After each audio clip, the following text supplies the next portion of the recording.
पूरे ब्रह्मांड को एक संत बहुत है जो सत उपदेश देने वाला। कबीर साहब कहते हैं, सिद्ध तारा पिंड आपना और साधु तारा खंड, सो तो सतगुरु जानिए जो तारे देव ब्रह्मांड। पूरे विश्व को एक ही संत होता बहुत नाम देने का। अब जैसे प्रतिमाएं बनाई गई हैं, ये ऋषियों ने समाधि लगाई और समाधि में जिसको भी जिस रूप में दर्शन मिले उसने उस मिट्टी की मूर्ति उसी बना दी। आगे चल के ये मूर्ति एक परंपरा बन गई। तो इन्होंने ब्रह्मा विष्णु महेश की मूर्तियां बनाई, इन्हीं के दर्शन हुए इनको।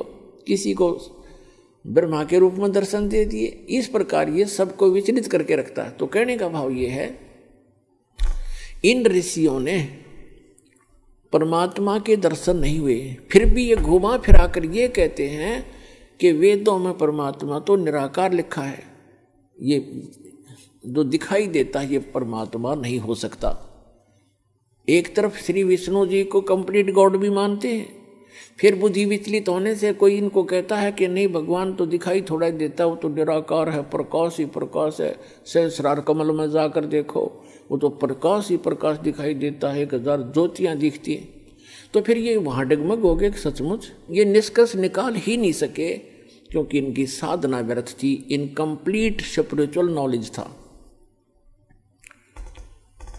तो चुनक ऋषि ने हजारों वर्षों तक परमात्मा प्राप्ति के लिए कोशिश की, भगवान मिले नहीं, और ये एटम बम बन जाते हैं ज़्यादा तप और जप करने से, इस काल तक की भक्ति करने से। और यही कारण है कि काल फिर इनका दुरुपयोग करता है, रिमोट उसके हाथ में होता है इनका सबका। तो चुनक ऋषि ने हजारों वर्षों तक तप किए, जप किया ओम नाम का, भगवान मिला नहीं, और सिद्धि के से यो ओतप्रोत हो गया, पावर हाउस बन गया, एक एटम बम बन गया। एक मानधाता नाम के चक्रवर्ती राजा थे, यानी पूरी पृथ्वी के शासक थे, और वो 1 वर्ष में, 2 वर्ष में, 10 वर्ष में, जैसा भी वो उचित समझते थे, पूरी पृथ्वी पर निरीक्षण किया करते थे। चक्रवर्ती राजा करता था कि किसी अन्य भूभाग के भूपति को, यानी छोटे राजा को, मेरी पराधीनता अस्वीकार तो नहीं होगी है। तो उसके लिए वो क्या करते थे, एक राजा का पर्सनल हॉर्स होता था, अपना घोड़ा निजी, उसके गले में एक पंपलेट लगा दिया करते थे। उसके साथ सैकड़ों हजारों की संख्या में सैनिक चल पड़ते थे। राजा का घोड़ा प्रत्येक छोटे राजाओं के राज्य में से गुजरता जाता था। उसके ऊपर लिखा होता था उस पंपलेट पर कि राजा मानधाता चक्रवर्ती का घोड़ा है, राजा के पास 72 अक्षौणी सेना है। अक्षौणी का वैसे उसका अलग से डिटेल होती है, लेकिन हम सिंपल सा मानकर चलते हैं, 72 करोड़ मान कर चलो। राजा के पास 72 करोड़ सेना है, और जिस भी राजा को राजा की पराधीनता अस्वीकार हो, घोड़े को पकड़ ले और बांध ले और युद्ध के लिए तैयार हो जा। तो वो घोड़ा जब लेकर जा रहे थे सैनिक, चुनक ऋषि की कुटिया रास्ते में थी। रास्ते में चुनक ऋषि ने पूछा भी कहाँ जा रहे हो सैनिक? उन्होंने कहा बाबा जी हम कोई काम जा रहे हैं। वो चले गए। वापस जब आए तो भी उसी रास्ते से आए, वो सारी पृथ्वी पर घूम गए। उस शहर में एंट्री का वही रास्ता था उनका। उस ऋषि ने फिर पूछा भी सैनिकों कहाँ गए थे, इस घोड़ा खाली क्यों है, सब पर सवार हैं लेकिन इस घोड़े पर कोई असवार नहीं है, क्या कारण है? तब उन्होंने बताया कि ऋषि जी ऐसे ऐसे मानधाता चक्रवर्ती राजा का घोड़ा है और इसके ऊपर कोई बैठ नहीं सकता, इसके गले में लिखा है ऐसे ऐसे, और हम सारी पृथ्वी पर घूमकर आए हैं राजा के ये देखने के लिए। राजा ने एक परीक्षण किया है कि कोई उसकी पराधीनता अस्वीकार तो नहीं कर रहा है, हम ऐसे गए थे। तो उस ऋषि ने देखो रिमोट काल के हाथ में बम बना लिया, पहले तो वो गलत साधना करवा के चुनक ऋषि से, रिमोट उसके हाथ में। अब ये मन कौन है? ये मन एलिमेंट है उस काल का, एक अंश है, आत्मा उस दयाल की अंश है। अब देखो ऋषि के मन में उसने रिमोट से ऑन कर दिया, ऋषि के मन में आ गया कि राजा तो अपने आप को बड़ा अहंकारी हो गया है, इसको इतना अभिमान हो गया, इसका अभिमान ठीक करना चाहिए। अब ऋषि ने कहा कि सैनिकों, यदि मैं तुम्हारे राजा का युद्ध स्वीकार कर लूं तो क्या हो? तो सैनिक ही होते हैं, सूरवीर होते हैं, उनके बोलने की शैली भी कड़क होती है। वो कहने लगे, रे कंगले, तेरे दाने खाने को नहीं, अपनी जपले माला चुप करके हैं, और युद्ध करेगा तो बांधदाता चक्रवर्ती के साथ तेरी क्यों सामत आई है? बदले अपनी माला, बदले। अब ऋषि जी का और दूना दुख हो गया कि इसके सैनिक इतने अभिमानी हैं तो राजा तो पता नहीं क्या होगा, इसको सेट करता हूँ। तो चुनक ऋषि ने कहा कि भाई मैंने स्वीकार कर लिया तुम्हारे चक्रवर्ती राजा का युद्ध, और इस घोड़े ने बांध दो मेरी कुटिया के इस पेड़ के।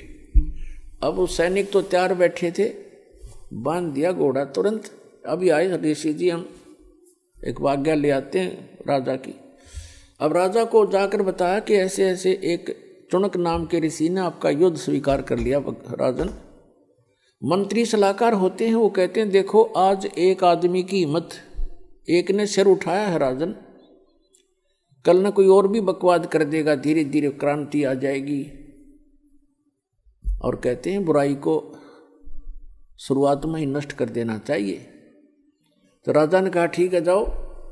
तो राजा ने अपनी सेना की 3 विभाग कर दिए, 3 बटालियन बना दी, और एक टुकड़ी में 18 करोड़ सेना भेज दी एक ऋषि को मारने के लिए।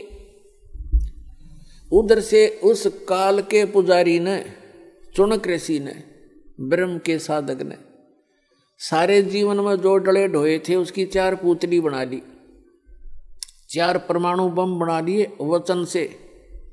पुणात्माओं, जो आध्यात्मिक मार्ग है, जो साधना ऋषि करते हैं, ये भगवान से ही कुछ पावर कलेक्ट कर लेते हैं।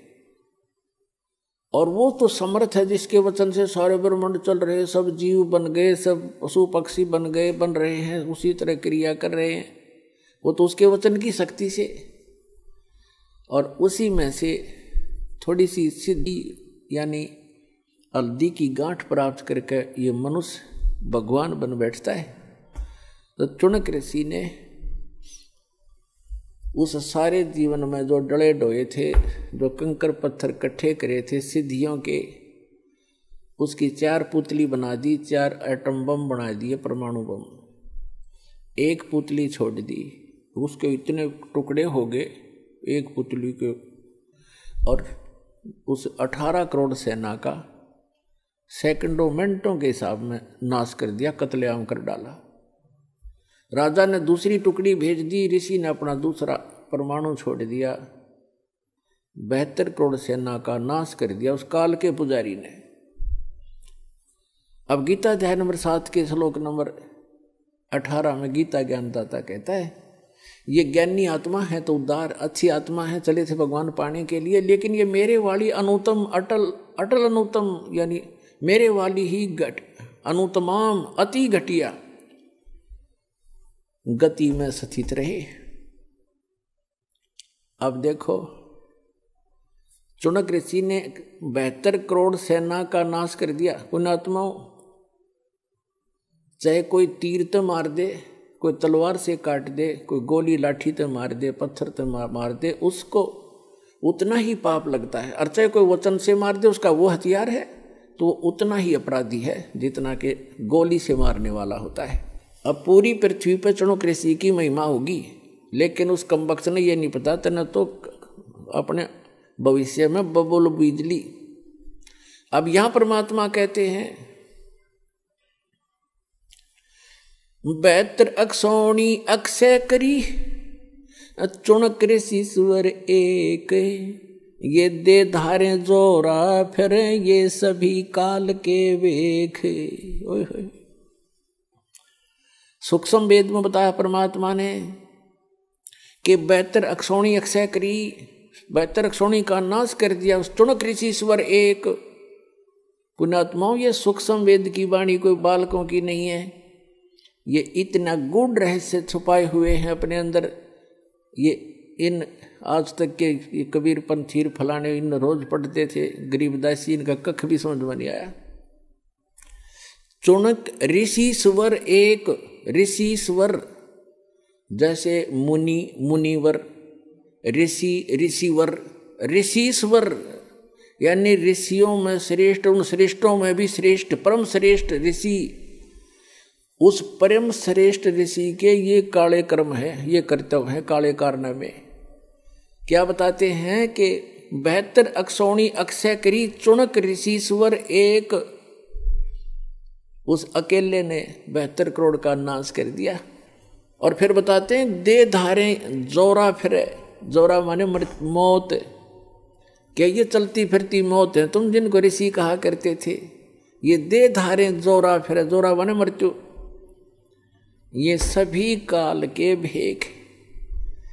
एक दुर्वासा नाम के ऋषि थे, ऐसे सिद्धि ये काल की साधना करके ओम नाम तक की, और ये भी सिद्धि युक्त हो गए।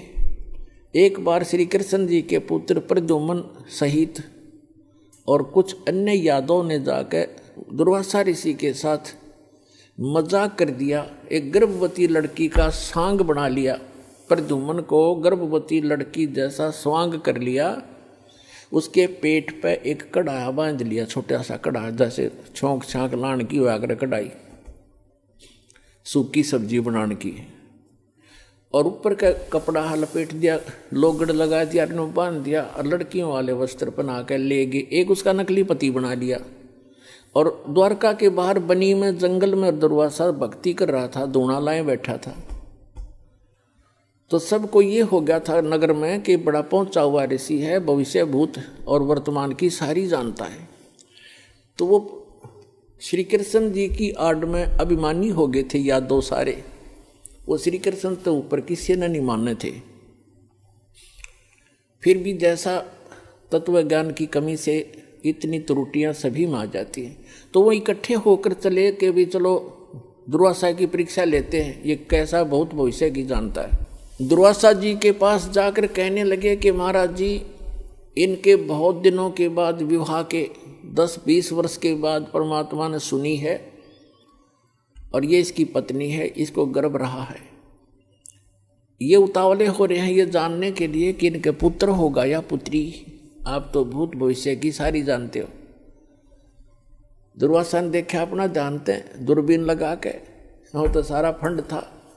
उसने श्राप दे दिया उनको कि इससे यादव कुल का नाश होगा। भागो उठाया चमटा, फिर वो करी लाल आंखें, वो बालक भाग लिए। उसके वचन से 56 करोड़ यादव आपस में लड़के मर गए, कट के कत्लेआम कर दिया उन्होंने। उस वचन से इतना प्रभाव हो गया उनमें, आपस में लड़ मरे। तो यहाँ क्या कहते हैं, सूक्ष्म वेद में कहा है कि दुर्वासा कोपे तहाँ समझने आई नीच, और 56 करोड़ यादव कटे, वह मची रुधिर की कीच। ओए होए, 56 करोड़ आदमी कट कर मर गया आपस में लड़के। दुर्वासा के श्राप थे। श्री कृष्ण रक्षा नहीं कर सका। श्री कृष्ण जी के पोते पड़पोते स्वयं उसके बच्चे सारे मारे गए। तो यहाँ परमात्मा कबीर जी कहा करते थे अपने सूक्ष्म वेद जो गरीबदास जी को दिया, उसमें कहा है कि दुर्वासा कोपे तहाँ, बच्चा ने मजाक कर दिया, इतनी सजा दिया करते हैं। कहते हैं ये इंसान नहीं, ये नीच व्यक्ति है, तुम इनको ऋषि समझते थे। दुर्वासा कोपे तहाँ यानी कुपित हुए, और समझ न आई नीच। उस दुष्ट इंसान ने इतना भी नहीं सोचा तो क्या बकवास करने जा रहा है, इससे क्या गाड़ी गल जाएगी, ये संत है, ऋषि हो तुम। संता को उसको कितना दुख झेले, बद्दुआ नहीं देते संत। ये तो काल के सांप थे। कहते हैं दुर्वासा को पे तहाँ समझने आई नीच, और 56 करोड़ यादव कटे, वहाँ मची रुधिर की कीच। गारा मछली लोहू की, रक्त की। अपनात्माओं, आपको अब समझ में आवेगा कौन कितने पानी में। तो इसके विषय में कहा करते डंब करें डोंगर चढ़े, सूक्ष्म वेद में कहा है। डंब करें डूंगर चढ़े। डंब माने पाखंड, लोग दिखावा धूना ला कर बैठेंगे ऊंचे से स्थान पे, दुनिया दूर तो देखो महात्मा तपस्या कर रहा है, फिर उसका चढ़ावा शुरू हो, उसका दूध पानी शुरू हो जा। कहते हैं डंब करें डूंगर चढ़े, अंतर जीनी झूल, और जग जाने दुनिया जाने यो भक्ति करे, ये बोवन सूल बबूल, ये तो अपने भविष्य में की करके कांटे बीज रहे। अब जो चुनक ऋषि था उसने जो 72 करोड़ सेना मार दी उस राजा की, बेमतलब बकवास करी। ऋषि का अपना अलग से फील्ड है, साधक का, राजा का अपना फील्ड है, वो अपना काम करे, ऋषि अपना करे। ठीक है, कोई आवे तो सलाह अच्छी दे, ना हो तो भाई वो अपने काम में लग रहा या के बकवाद भाई उसने कहने थी बुद्धि ठिकाने करूंगा, अपने कर्म बिगाड़ दिए। जो थोड़ी बहुत वह पूंजी इकट्ठी करी थी उसमें पेंचर कर लिया, सारे जीवन का नाश कर। अब क्या होगा, इतना कुछ करने के बाद भी इनके कुछ भक्ति, तो उसके बाद भी भक्ति की वो अंश शेष रह जाते हैं, उसके कारण जाएगा ब्रह्मलोक में ओम नाम के जापते, वहां अपनी पूंजी नाश करके फिर पृथ्वी पर जन्म लेगा ये, और पृथ्वी पर फिर मनमाने राजा भी बन जा पूरी पृथ्वी का। इतनी तपस्या इतनी साधना हो जाती है इनकी, और फिर 84 लाख योनियों के चक्कर में भी पड़ना ही पड़ना पड़ेगा। जब इसका 84 लाख योनियों में कष्ट उठाने का नंबर आएगा, जब ये कुत्ता बनेगा ये चुनक ऋषि, और इसके सिर में जख्म होंगे, कीड़े पड़ेंगे, और वो कीड़े जो 72 सोनी सेना मारी थी इसने चूट चूट कर खाएंगे। तो पुण्यात्माओं, परमात्मा के सद्यात्म ज्ञान से आपको पता चलेगा कि कौन से, जैसे गीता अध्याय नंबर 7 के श्लोक नंबर 29 में कहा है कि तत्वदर्शी संत जब मिल जाएगा वो व्यक्ति तत्ब्रह्म से परिचित हो जाते हैं, संपूर्ण अध्यात्म ज्ञान से, सभी कर्मों से परिचित हो जाते हैं उस तत्व ज्ञान में। ऐसा ज्ञान है। देख कौन कितना बड़ा मुकदमा मोल ले लिया चुनक ऋषि ने बगैर ज्ञान के। ऐसे अग्नि में हाथ डाल देते हम अपने आत्माओं। परमात्मा कहते हैं तुमने उस दरगाह का, तुमने उस सच्चे दरबार का मैल नहीं देखा और धर्मराज के तिल तिल का लेखा। उस सच्चे परमात्मा के आदेश से धर्मराज यहाँ का जो चीफ जस्टिस है एक ब्रह्मांड का, कहते हैं वो एक मासा कम नहीं कर सकता, तिल की वृद्धि नहीं कर सकता, वो उसको सब भोगने पड़ेंगे तुमने। जैसे भी सोच भी अगर गलत रखते हो तुम, सोच का भी भोग भोगना पड़ेगा। आपने कर दिया वो तो कहना है क्या है।